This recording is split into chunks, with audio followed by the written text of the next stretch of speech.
Good morning बच्चों।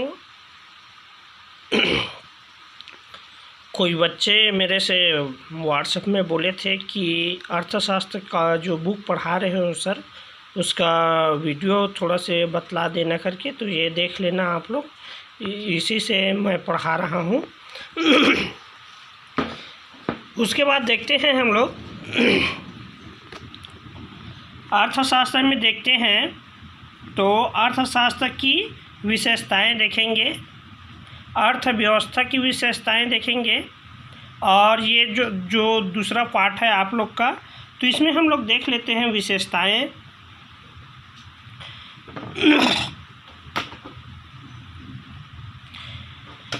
व्यक्तियों का समूह एक व्यवस्था का संबंध व्यक्तियों से होता है तथा मानव समुदाय ही इसका आधार होता है। अर्थशास्त्र व्यक्तियों के उस समूह पर लागू होता है जो एक निश्चित भूभाग में निवास करते हैं। इसका मतलब ये हो गया कि व्यक्तियों का समूह मतलब आप लोग देखे हो, गांव में देखे हो समूह। जैसे हम लोग बहुत सारे ऐसे वो देख लेते हैं, जैसे समितियां बने रहते हैं गांव में। दुर्गा समिति का हो सकते हैं, दुर्गा समिति का हो सकते हैं। तो ये अनेक प्रकार की दिखाई हमको देते हैं। इसी बीच में हम लोग देख लेते हैं इसमें कि एक अर्थव्यवस्था का संबंध व्यक्तियों से होता है तथा मानव समुदाय ही इसका आधार होता है। मानव समुदाय मतलब मनुष्य व्यक्ति का आधार होता है। अर्थव्यवस्था व्यक्तियों के उस समूह पर लागू होता है जो एक निश्चित भूभाग में निवास करता है। तो इस प्रकार से हम लोग बोल सकते हैं। दूसरा देखते हैं संसाधनों की सीमितता।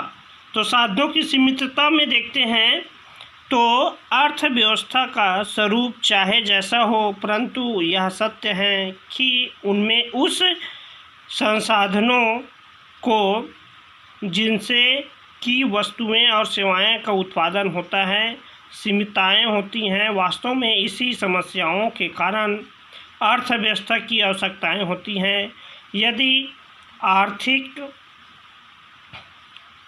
संसाधनों की सीमितताएं न होती तो अर्थव्यवस्था भी न होती। अतः संसाधनों का अनुचितम आवंटन किसी भी अर्थव्यवस्था का केंद्रीय बिंदु होती है। मतलब इसका मतलब ये हो गया कि जो वस्तुएं और सेवाएं होते हैं वो उत्पादन में सीमित होते हैं। सीमित के साथ साथ बहुत सारे ऐसे होते हैं जो हमारे जो आवश्यकता है वो असीमित होते हैं। तो उसको सीमित करने के लिए अपने को अर्थव्यवस्था का केंद्रीय बिंदु होता है। तो इस प्रकार हम बोल सकते हैं। उसके बाद हम लोग देखेंगे उपभोक्ता की संगठन। उपभोक्ता की संगठन का मतलब है जो उपभोग कर रहे हैं, जो उत्पादन कर रहे हैं, जो उत्पादन को खाने वाले व्यक्ति होते हैं, उनके संगठन होते हैं, है ना। तो एक अर्थव्यवस्था में उत्पादन का उद्देश्य मौलिक आवश्यकताओं की संतुष्टि करना होता है। ये आवश्यकताएं या तो वर्तमान से संबंधित हो सकते हैं या भविष्य से संबंधित हो सकते हैं। तो इस प्रकार स्पष्ट इसमें बतलाया गया है कि क्या है, इनका स्थिति है, संगठन है, प्रक्रिया है, ये सब चीज़। संस्था से तात्पर्य कुछ करने का या किसी भी चीज़ के संबंध करने के तरीके से होता है। मानव हैं परंतु संबंधित अनेक प्रकार की संस्थाएं धार्मिक, सामाजिक, राजनीतिक, आर्थिक, वैधानिक आदि होती हैं, परंतु अर्थव्यवस्था का संबंध केवल आर्थिक संस्थाओं से ही होता है। मतलब हमारे क्या है, हमारे देश में अनेक प्रकार की संस्थाएं होती हैं। जैसे धार्मिक ट्रस्ट खोला जाता है, सामाजिक हो गया, राजनीतिक हो गया, आर्थिक हो गया, वैधानिक रूप से भी होता है। ठीक है, तो इस प्रकार से हम लोग बोल सकते हैं। उसके बाद हम लोग देखते हैं परिवर्तनशीलता। अर्थव्यवस्था का स्वरूप स्थिति का न होकर गठनात्मक होता है। मतलब इसका मतलब होता है गठनात्मक मतलब परिवर्तन होता है। तो अर्थशास्त्र क्योंकि मनुष्यकृत होती हैं, इसीलिए समय अनुसार इनमें परिवर्तन होते रहते हैं। आर्थिक संस्थाओं में परिवर्तन होने पर अर्थव्यवस्था का स्वरूप परिवर्तित हो जाता है। इसका मतलब ये होता है कि मानव अनेक स्थिति ऐसा आता है कि उसका स्वरूप ही चेंज कर देते हैं।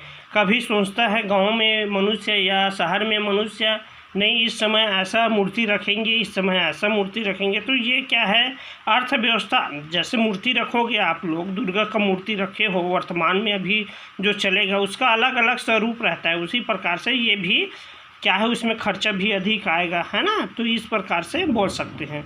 उसके बाद देखते हैं 6वां नंबर आता है सम्मिलित प्रणाली। विभिन्न अर्थशास्त्रियों की विभिन्न संस्थाएं होते हैं, परंतु संस्थाओं का कोई भी समूह अर्थव्यवस्था को जन्म नहीं दे सकता। ठीक है, उनका क्या है, संस्था का कोई भी समूह जो रहता है वो क्या है, जन्म नहीं देता। विभिन्न इकाइयों व घटक परंपरा निर्भर व संबंधित होने चाहिए, जिसमें एक निश्चित मात्रा में एकरूपता होनी चाहिए, तभी एक अर्थव्यवस्था मानवीय ढंग से कार्य कर सकती है। ठीक है, तो ये तो अलग से प्रणाली होता है जो जन्म देते हैं, ऐसे करके इसमें बतलाए गए हैं। अब हम लोग देख लेते हैं। तो ये हो गया आप लोग का 6 जो पॉइंट है, आप लोग ध्यान देना, ये अर्थशास्त्र की विशेषताएं हैं। ठीक है, अर्थव्यवस्था की विशेषताएं हैं। अब हम लोग देख लेते हैं आगे अर्थव्यवस्था के प्रकार देख लेते हैं।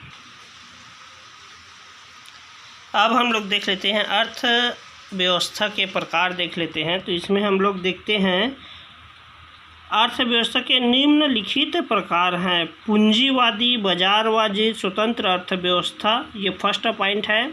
समाजवादी, केंद्र नियोजन नियंत्रित अर्थव्यवस्था, तीसरा नंबर है मिश्रित अर्थव्यवस्था। तो ये अलग अलग जो है इसी में देखते हैं हम लोग। पूंजी, बाजार, स्वतंत्र अर्थव्यवस्था देख लेते हैं। तो इसमें देखते हैं पूंजीवादी अर्थव्यवस्था या बाजार अर्थव्यवस्था, जिनमें आर्थिक क्रियाओं का नियंत्रण, प्रबंधन तथा निर्धारण बाजार शक्तियों के आधार पर हो, बाजार अर्थव्यवस्था कहलाती हैं। इनमें अर्थव्यवस्था का संचालन कीमत तंत्र के आधार पर होता है। पूंजीपति, उत्पादक एवं उपभोक्ता इस अर्थव्यवस्था के महत्व तत्व होते हैं। तो इसमें हम लोग देखते हैं ये पूंजीवादी जो है प्रकार में बतलाया गया है। इसमें हम लोग देखते हैं तो इसमें 3 प्रकार से हैं। जैसे पूंजीवादी है, तो पूंजीवादी तो आप लोग 11वीं में समझ चुके हो कि पूंजीवादी किसको बोलते हैं। बाजार को भी पढ़ा दिए हैं हम लोग। स्वतंत्र अर्थव्यवस्था समझ रहे हो, इसमें कोई किसी कीमत का निर्धारण नहीं होता है। ठीक है, तो इसमें क्या है, उत्पादन का जो संचालन होते हैं उसके में जोर दिया है। तो इनकी विशेषताएं देखते हैं, क्या लाभ होता है इनका। लाभ उद्देश्य, प्रत्येक उत्पादक का उद्देश्य अधिकतम लाभ तथा उपभोक्ता अधिकतम संतुष्टि प्राप्त करना चाहता है। तो सभी व्यक्ति चाहता है, हम भी चाहते हैं, किसी उत्पादन करते हैं तो कि ज़्यादा से ज़्यादा लाभ अपने को मिले। उसके बाद देखते हैं सरकारी नियंत्रण। इस अर्थव्यवस्था में सरकार का बिल्कुल भी नियंत्रण नहीं होनी चाहिए।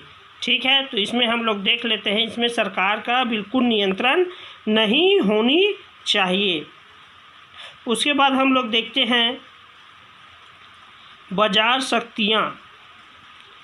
पूंजीवादी अर्थव्यवस्था में आर्थिक कार्यों में संचालन का कार्य बाजार शक्तियों, मांग तथा पूर्ति के द्वारा संपादित होता है। उसके बाद देखते हैं कीमत यंत्र। ऐसी व्यवस्था के मुख्य यंत्र होते हैं। 5वां नंबर उपभोक्ताओं का प्रभुत्व मतलब स्थान। ऐसे अर्थव्यवस्था जिनमें उपभोक्ता उत्पादन की दशा को निर्धारित करता है, क्योंकि उपभोक्ता अपनी आय को इच्छा अनुसार विभिन्न पहलुओं का व्यय करता है। ठीक है, तो ये हो गया फर्स्ट प्रकार में। अब देखते हैं दूसरा, समाजवादी या केंद्र नियोजन अथवा नियंत्रित अर्थव्यवस्था देख लेते हैं इसमें। तो इसमें देखते हैं ऐसी अर्थव्यवस्था जिनमें एक देश में आर्थिक क्रियाएं, उत्पादन, उपभोग, निवेश एवं विनिमय की क्रियाएं उस देश की सरकार द्वारा नियंत्रण एवं नियमित की जाती है। इसका ऐसी अर्थव्यवस्था जिनमें एक देश में आर्थिक क्रियाएं, उत्पादन, उपभोग, निवेश एवं विनिमय की क्रियाएं उस देश की सरकार द्वारा नियंत्रित एवं नियमित की जाती हैं। इसका संचालन सरकार द्वारा दिए गए साधनों के आधार पर निश्चित उद्देश्य की प्राप्ति के लिए किया जाता है। जिस प्रकार भारत में योजना आयोग यह निर्णय लेता है कि क्या उत्पादन पैदा किया जाए, कितनी मात्रा उत्पादन किया जाए तथा इसका वितरण किस प्रकार से हो। तो इसमें पॉइंट में ही स्पष्ट होता है कि समाजवादी या केंद्रीय नियोजन, केंद्र का जो नियोजन है वो किस प्रकार से होना चाहिए, केंद्र सरकार का नियोजन किस प्रकार से होना चाहिए उसको बतलाया गया है। तो इसमें और देख लेते हैं विशेषताएं हैं। नियंत्रण, सरकार का उत्पादन के साधनों पर पूर्ण नियंत्रण रहता है। इसमें इस पॉइंट में, दूसरा पॉइंट में सामाजिक कल्याण, इस अर्थव्यवस्था का मुख्य उद्देश्य सामाजिक कल्याण को बढ़ाता है। प्रतिस्पर्धा का अभाव, इस अर्थव्यवस्था में उत्पादन के साधनों पर सरकार का नियंत्रण होने के कारण इसमें प्रतिस्पर्धा का अभाव पाया जाता है। मतलब इससे स्पष्ट है कि इसमें प्रतियोगिता नहीं किया जा सकता क्योंकि ये सरकार के अधीन वाले हैं। ठीक है, उसके बाद हम लोग देखते हैं आर्थिक सामान्यताएं। इस अर्थव्यवस्था में उत्पादन के साधनों का सामाजिक या सरकारी स्वामित्व होने के कारण समाज में धन का वितरण बहुत अधिक समान होता है। फिर उसके बाद देखते हैं शोषण का अंत। इस अर्थव्यवस्था में उत्पादन के साधनों तथा उत्पादन पर सरकार का स्वामित्व होता है, जिनके कारण पूंजीवादी तथा श्रमिक वर्ग में विभाजित नहीं हो पाता है, जिससे श्रमिकों का शोषण नहीं हो पाता है। तो इस प्रकार से हम बोल सकते हैं शोषण का अंत, मतलब सरकार के अधीन होते हैं इसलिए इसमें शोषण का अभाव नहीं होता, इसमें शोषण नहीं किए जाते हैं। उसके बाद देखते हैं मिश्रित अर्थव्यवस्था। मिश्रित अर्थव्यवस्था एक ऐसी अर्थव्यवस्था होता है जिनमें निजी तथा सामाजिक क्षेत्र दोनों का सहभागी होते हैं। अस्तित्व होता है, दोनों के कार्य करने के लिए निर्धारित कर दिए जाते हैं और दोनों के कार्य करने की प्रणाली इस प्रकार होता है जिससे देश के सभी वर्ग के आर्थिक कल्याण भी वृद्धि हो तथा आर्थिक विकास की गति तेज हो जाती है। इससे बोलने का मतलब ये है कि आर्थिक विकास कैसे होगा, तो आर्थिक विकास कैसा होगा तो इसमें होगा मिश्रित अर्थव्यवस्था में होगा। विशेषताएं देखते हैं इसमें निजी तथा फर्स्ट पॉइंट निजी तथा सार्वजनिक क्षेत्र का सह अस्तित्व। मिश्रित अर्थव्यवस्था में निजी एवं सार्वजनिक क्षेत्र साथ साथ पाया जाता है, दोनों क्षेत्र को बराबर महत्व दिया जाता है। इसका मतलब होता है निजी जो क्षेत्र होते हैं, निजी मतलब प्राइवेट जो संस्था होते हैं और सार्वजनिक मतलब देश हित के लिए होता है, तो ये दोनों का इसमें महत्वपूर्ण स्थान है।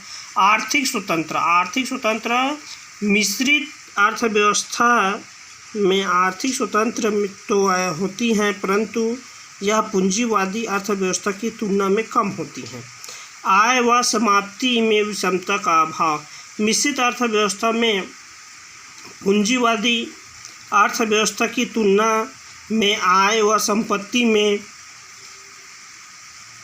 विषमता कम पाई जाती हैं। तो इसमें भी अलग अलग हैं, ठीक है। उसके बाद देखते हैं आर्थिक नियोजन।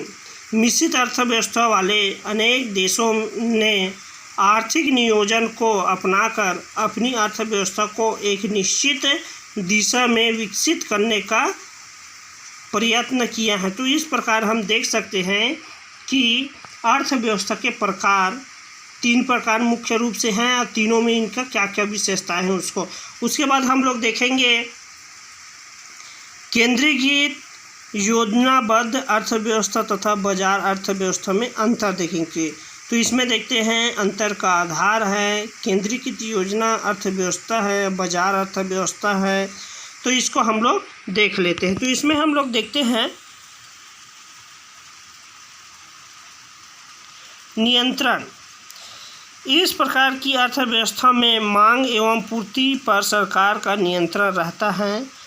और बाजार में देखते हैं इस अर्थव्यवस्था में मांग पूर्ति के अनुसार नियंत्रण होती हैं, इस पर सरकार का नियंत्रण नहीं होता। मतलब हम लोग स्पष्ट बोल सकते हैं, एक को हम ले लेंगे सरकारी ले लेंगे और एक को ले लेंगे बाज़ार को ले लेंगे। बाज़ार जैसे आप लोग गांव में देखते हैं या शहरों में देखते हैं, तो इस प्रकार से हम लोग बोल सकते हैं। उत्पादन का उद्देश्य, इनमें उत्पादन करने का उद्देश्य, मुख्य उद्देश्य सामाजिक कल्याण में वृद्धि करना होता है। और बाज़ार में देख लेते हैं, इनमें उत्पादन का मुख्य उद्देश्य अधिकतम लाभ कमाने का उद्देश्य होता है। आप समझ तो आ गए होंगे दोनों में अंतर, कि केंद्रीय में क्या है, सामाजिक कल्याण को बिंदु रख के चलते हैं और इसमें लाभ के उद्देश्य से करते हैं। सरकार की भूमिका, इस उत्पादन प्रक्रिया में सरकार सक्रिय भूमिका का निर्वहन करती हैं और इस उत्पादन प्रक्रिया में सरकार की कोई प्रत्यक्ष भूमिका नहीं होती है। दोनों में अंतर समझ आ गए होंगे आप लोग को। उसके बाद हम लोग देखते हैं विकास प्रक्रिया। इस अर्थव्यवस्था में विकास प्रक्रिया सरकार द्वारा बनाई गई योजना के अनुरूप चलाई जाती हैं। इस अर्थव्यवस्था में विकास प्रक्रिया को बाजार की शक्तियों पर छोड़ दिया जाता है। स्वामित्व में देखते हैं, इनमें समाप्ति के निजी स्वामित्व पर सरकार का नियंत्रण रहता है। सरकार संपत्ति के निजी स्वामित्व की उच्चतम सीमा का निर्धारण करती हैं। इनमें संपत्ति के निजी स्वामित्व की मात्रा पर सरकार का कोई प्रतिबंध नहीं होता। मतलब इसमें स्पष्ट बोल सकते हैं कि एक प्रकार का एक में इसमें रहता है और एक में नहीं रहता। तो इस प्रकार से हम लोग 12वीं के अर्थशास्त्र में देखे हैं केंद्रीय समस्याएं हैं। अर्थव्यवस्था में केंद्रीय समस्याएं क्या क्या हो सकते हैं, तो ये केंद्रीय समस्या और बाज़ार की समस्याएं में दोनों में अंतर देखे हम लोग। तो और आगे हम लोग इसी प्रकार से वीडियो देखेंगे, लेकिन आप लोग थोड़ा सा ध्यान देना कि इसको नोट से ही बनाना, आप लोग इधर उधर नहीं करना, क्योंकि इसमें आप लोग के लिए बड़ा सरल स्वभाव इस समय क्वेश्चन छपेगा, मेरे पूरा विश्वास है। क्योंकि कोरोना काल चल रहा है तो थोड़ा सा सावधानी भी रखना, मास्क भी लगा के इधर उधर घूमना, ठीक है। तो इस प्रकार से हम लोग देख लेंगे। कल हम लोग देखेंगे इसमें आर्थिक समस्याएं, जो आर्थिक समस्याएं होते हैं उसका देखेंगे, ठीक है। तो इस प्रकार से हम लोग कह सकते हैं कि हमारे देश में जो विभिन्न प्रकार की जो वस्तुएं हैं उसको कैसे निर्यात किया जाता है। आप लोग 2 चीज़ पहले से तर्क लगा लेना।